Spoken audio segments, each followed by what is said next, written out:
अस्सलाम वालेकुम, मैं हूं तैयब कश्मीरी। आप देख रहे हैं यूट्यूब चैनल तैयब कश्मीरी।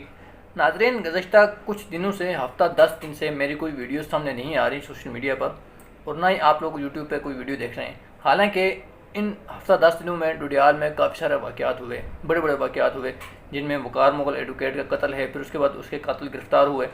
ये तमाम वाक़यात हुए, लेकिन इस पर उसके बाद मेरी कोई वीडियो नहीं आई। उसकी कुछ वजूहत थी, तो इंशाअल्लाह अब दोबारा से वो जो वजूहत है वो मैं आपके साथ डिस्कस कर देता हूँ। जो मामला मेरे साथ पेश आया, वो मुमकिन है कल आपके साथ भी पेश आ सकता है। आपका आईडी कार्ड इस्तेमाल हो सकता है, आपकी सिम इस्तेमाल हो सकती है। तो फिर जब आपका आईडी कार्ड या आपकी सिम कोई गलत इस्तेमाल करेगा तो आप फंस सकते हैं। तो यही मामला मेरे साथ भी पेश आया, तो मैं आगे डिस्कस करता हूँ आपके साथ। सबसे पहले तो आपको पता है कि हम चित्राल गए हुए थे, वो जहाँ सामान तकसीम करने के लिए। वहाँ से जब वापस आए तो मुसलसल 3-4 दिन सफ़र करने की वजह से मेरी किडनी में कुछ प्रॉब्लम हो गई। तो हफ़्ता तो मुझे इस पे प्रॉब्लम में गुजारना पड़ गया कि किडनी में सोजिश हो गई थी उसकी वजह से।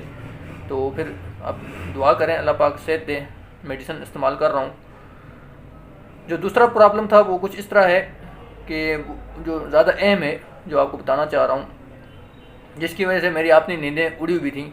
कुछ समझ नहीं आ रहा था क्या करना क्या नहीं करना। हुआ कुछ इस तरह है, हालांकि मैं इस मामले की जिससे भी बात करता हूँ, हत्ता कि मैंने टेलीनार वालों से बात की, पहले वो यकीन ही ना करें कि इस तरह का मामला पेश आ सकता है। वो कहते हैं कि इस तरह का मामला हो ही नहीं सकता, लेकिन वो मामला हुआ, उसका मैं ख़ुद विक्टिम हूँ। तो मामला कुछ इस तरह था कि मेरे मोबाइल के अंदर जो सिम है वो मेरे नाम पर रजिस्टर्ड थी। ठीक है, मैं अरसा दराज से वो सिम इस्तेमाल कर रहा हूँ। ग़ालिबन जब से मैंने मोबाइल इस्तेमाल करना शुरू किया है तब से मैं वही सिम इस्तेमाल कर रहा हूँ, और उसको मैंने अक्सर व बेशतर कन्वर्ट करवाता रहा हूँ मुख्तलिफ़ नंबरों पे, मुख्तलिफ़ कंपनीज़ पे उसको मैं कन्वर्ट करवाता रहा हूँ। लेकिन मामला कुछ इस तरह है कि चंद दिन पहले मेरे नंबर पे एक मैसेज आता है ईजी पैसा की हेल्पलाइन से कि आपके जो ये सिम है इस पर हमने ईजी पैसा का अकाउंट ओपन कर दिया है। हालांकि मैं एक और अकाउंट इस्तेमाल कर रहा था जो मेरा ऑफिशियल अकाउंट है, जो ईजी पैसा का बायोमेट्रिक से तस्दीक शुदा है, मैं वो इस्तेमाल कर रहा हूँ। लेकिन मैंने इस सिम पे अकाउंट बनाया नहीं था, तो मुझे हैरानगी हुई कि ये मैसेज कैसे आ गया। तो मैंने ईजी पैसा की हेल्पलाइन पे कॉल की कि मैंने उनको बताया कि मैंने तो ये अकाउंट बनाया नहीं है, आप लोगों ने कैसे इसको अकाउंट बना दिया है, लिहाजा इसको ब्लॉक करें। उन्होंने पहले ब्लॉक कर दिया, तो मैंने कहा बात ख़त्म होगी। लेकिन अगले ही रोज़ मुझे दोबारा एसएमएस आ गया कि आपका अकाउंट जो है वो रीओपन कर दिया गया है। तो मैंने फिर मुतअद्दिद मरतबा कंप्लेंट्स की, 37 पे कॉल की, जो इनकी हेल्पलाइन है ईजी पैसा वालों की, उनको मुतअद्दिद मरतबा शिकायत की, कोई 10-15 मरतबा मैंने इनको कॉलें की। तो ये बस मुझे टालते रहे कि आज करते हैं कल करते हैं। फिर मैंने जो दीगर इंटेलिजेंस के इदारे हैं, फिर अपनी जो पुलिस है, मुकामी थाना है, उसमें जाके मैंने एप्लीकेशन दी कि इस तरह ये मामला है। अब मामला ये था कि वो अकाउंट मेरे नंबर पे बना हुआ था, लेकिन उसमें जो शनाख्ती कार्ड इस्तेमाल किया गया था वो किसी और शख्स का था।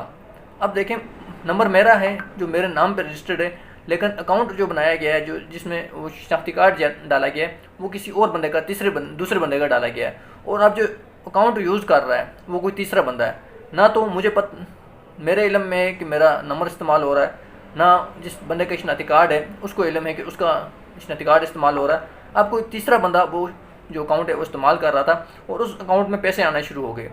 बड़ी मुश्किल से उस अकाउंट को फिर मैंने रिकवर किया। रिकवर करने के बाद कुछ दोस्त हैं, शनाख्ती कार्ड नंबर निकलवाया गया बड़ी मुश्किलात से। तो फिर उसके बाद उसको रिकवर किया। रिकवर करने के बाद जब मैंने उसको डिलीट करवाना चाहा अकाउंट, तो ईजी पैसा वालों ने इनकार कर दिया कि हम इसको डिलीट नहीं करेंगे। बड़ी मुश्किल हुई, बहुत मुश्किलात का सामना करना पड़ा, इधर उधर कॉलें करनी पड़ी। बहुत कोशिश की कि उस अकाउंट को मैं अपने नंबर से डिलीट करवा दूं, लेकिन नहीं करवा सका। तो फिर उसके बाद हमें जो है वो रावलपिंडी जाना पड़ा, जो टेलीनार का बैंक है, जो बेसिक एक इनका बैंक होता है टेलीनार बैंक। उसमें जाकर फिर मामला हल हुआ है मेरे कुछ 1 हफ़्ते के बाद जाके। वहाँ पे गया, फिर वहाँ पे जाके उस अकाउंट को मैंने ब्लॉक करवाया, और उसके बाद जाकर फिर मैंने अपनी सिम को ब्लॉक करवा दिया। जो मैं अरसा दराज से सिम इस्तेमाल कर रहा था, उस सिम को फिर मुझे ब्लॉक करवाना पड़ गया। अब होता क्या था, मुझे जो ये कहते हैं कि इस तरह मुमकिन ही नहीं है कि किसी के नंबर पे अकाउंट बन जाए, हालांकि उस सिम का उस मोबाइल में होना ज़रूरी होता है। लेकिन इसके बावजूद वो सिम मेरे मोबाइल में होने के बावजूद कोई दूसरा बंदा उसको इस्तेमाल कर रहा था। ये हैरान कुन बात है कि OTP मेरे पास आती थी, लेकिन अकाउंट वहाँ पे ओपन हो जाता था। एक और मज़े की बात ये हुई कि जब मैंने अकाउंट को रिकवर किया, रिकवर करने के बाद अगले ही रोज़ मैंने जब देखा कि वो अकाउंट दोबारा से मेरे हाथ से निकल गया था।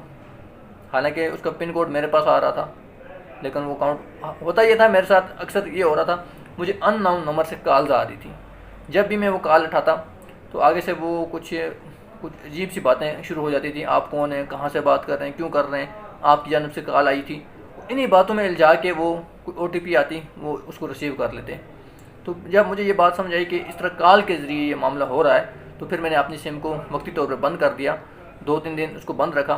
फिर उसके बाद जाके मैंने इस्लामाबाद में जाके अपने अकाउंट को डिलीट करवाया। डिलीट करवा के उसके बाद जाके अपनी सिम को भी मैंने परमानेंटली तौर पर बंद करवा दिया है। अगर आपके साथ भी कोई इजी पैसा के नाम पे, इजी पैसा के थ्रू आपका शनाख्ती कार्ड इस्तेमाल कर रहा है या आपकी सिम इस्तेमाल कर रहा है, आपको नहीं पता, जब आपको पता चलता है तो आप कहीं भी इधर उधर मत जाएं, कोई भी आपकी हेल्प नहीं करेगा। ठीक है, आपको सीधा जो करना है वो ये है कि आपने टेलीनार का जो बैंक है रावलपिंडी में, इस्लामाबाद में भी है, तो आपने वहाँ पे जाना है। वहाँ पे जाके आपने अपना जो शिकायत है वो दर्ज करवानी है और चंद ही मिनट के बाद आपके जो मसला है वो हल कर दिया जाएगा। उम्मीद है अब आप लोगों को बात समझ आ चुकी होगी। तो इंशाल्लाह अब मज़ीद आगे हम काम कर रहे हैं, तो आपको जल्द हमारी वीडियो भी मिलती रहेंगी। जो मसला था वो हल हो चुका है। दुआ करें अल्लाह पाक अब मुझे सेहत और ज़िंदगी दे, तो इंशाल्लाह आपके साथ वीडियोज़ शेयर करते रहेंगे। अल्लाह हाफिज़।